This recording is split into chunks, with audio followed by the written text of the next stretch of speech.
The Cleveland Browns might be facing an unexpected twist that could shake up their roster plans. Rookie running back Quinshon Judkins could potentially exploit a little-known loophole in the NFL's rules to return to college football for another season. This possibility has sparked plenty of buzz and raises some intriguing questions about the intersection of college eligibility and professional contracts. Let's rewind a bit. The Browns have already been a hot topic this offseason, capturing headlines with the dramatic contract saga involving star pass rusher Myles Garrett. That alone kept fans and analysts glued to the news. Then came the intense quarterback competition featuring veterans and rookies alike, Joe Flacco, Kenny Pickett, Dylan Gabriel, and Shedeur Sanders, all vying for a spot, adding even more layers to the Browns' offseason story. But here's where it gets controversial. Pro Football Talk's Mike Florio recently reported that Judkins might be able to sidestep the usual path by taking advantage of a loophole in the NFL's collective bargaining agreement, CBA. According to Florio, if a drafted player never actually signs an NFL contract, which Judkins has not, there's a theoretical chance they could return to college football. This isn't a common scenario, but the CBA does acknowledge the possibility of a player going back to school after being drafted, even though the NCAA's rules don't necessarily align with this. Why does this matter?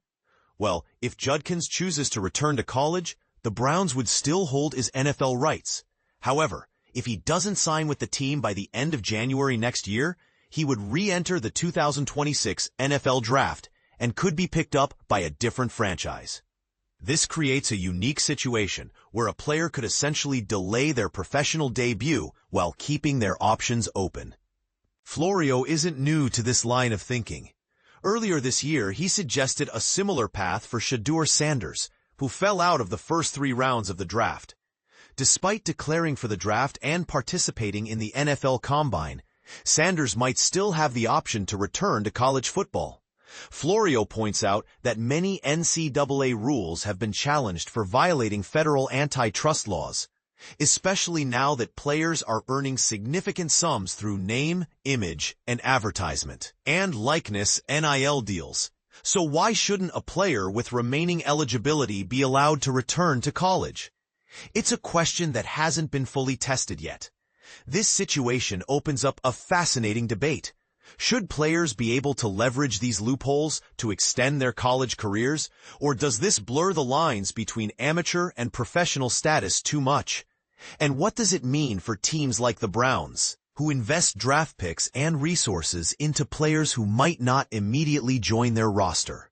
For Browns fans and NFL watchers alike, Judkins' potential move adds another layer of intrigue to an already eventful offseason.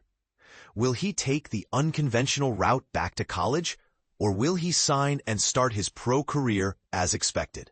Only time will tell. What do you think? Is this loophole a clever strategy for players to maximize their development and earning potential?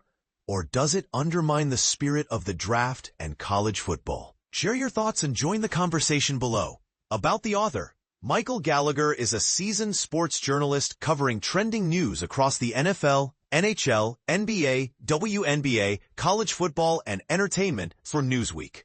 With over 10 years of experience in writing and editing, he has earned multiple Tennessee Press Association awards and reported on major events such as an AFC Championship game, the Stanley Cup Final, NHL All-Star Game, and NHL Stadium Series. His work has appeared in Athlon Sports, Yahoo Sports, The Hockey News, Fox Sports, The Nashville Scene, The Nashville Post, Yardbarker, and SB Nation. Follow Michael on X at @MGSports_ for more sports insights.